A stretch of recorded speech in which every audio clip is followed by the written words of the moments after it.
میں نے کل اس کی ویڈیو دیکھی اور میں نے پھر یہ بھی سنا جیو کے اوپر جو ہوم منسٹر تھے ریال انجار صاحب، انہوں نے سخت ایکشن لیا ہے. ایک پولیس والے کو بھی انہوں نے ڈسمس کیا ہے.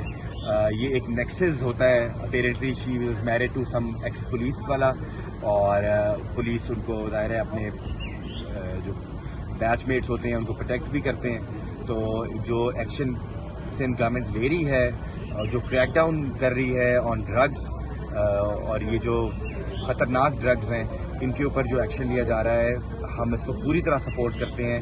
اینڈ ہم وی آر ہوپ فل کہ اللہ کرے گا کہ اس ناسور سے ونس اینڈ فار آل ہماری جان چھٹے گی.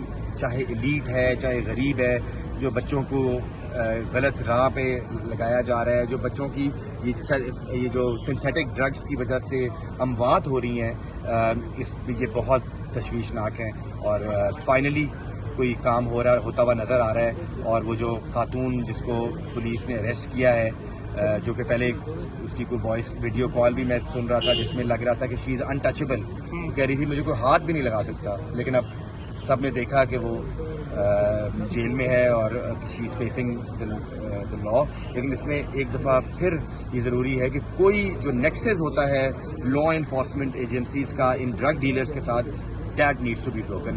جب تک وہ نہیں ٹوٹے گا تب تک یہ کوئی اور اس کی جگہ کوئی اور انمول آ گئی. سر عبدالقادر گیلانی کی وزیر اعظم سے ملاقات ہوئی ہے. جنوبی پنجاب کے ترقیاتی فنڈز کے حوالے سے بھی کچھ کہا گیا ہے، جو پریس ریلیز ترجمان وزیر اعظم نے جاری کی. تو کوئی خوشخبری ہے اگلے بجٹ میں ساؤتھ پنجاب کے لیے؟ جی دیکھیں، وہ اپنے حلقے کی نمائندگی کرتے ہیں، نہ صرف قومی اسمبلی میں بلکہ ہر فورم پہ. آج وہ اپنے شوج آباد کی عوام کے لیے، ملتان صدر کے حلقے کے لیے وہ آج وزیر اعظم صاحب کے پاس گئے تھے regarding P S D P. آپ جانتے ہیں بجٹ بننے جا رہا ہے، اس میں پی ایس ڈی پی کی تشکیل ہو رہی ہے.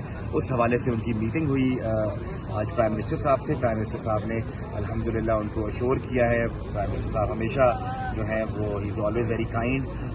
انہوں نے اشور کیا ہے کہ آپ ہماری جو ساؤتھ پنجاب کی، اسپیشلی شوج آباد کی جو ایک بڑا بیکورڈ تحصیل ہے ملتان کی، اس کے لیے جو میگا پروجیکٹس ہیں اس کو وہ پی ایس ڈی پی میں ضرور دلوائیں گے. اور میں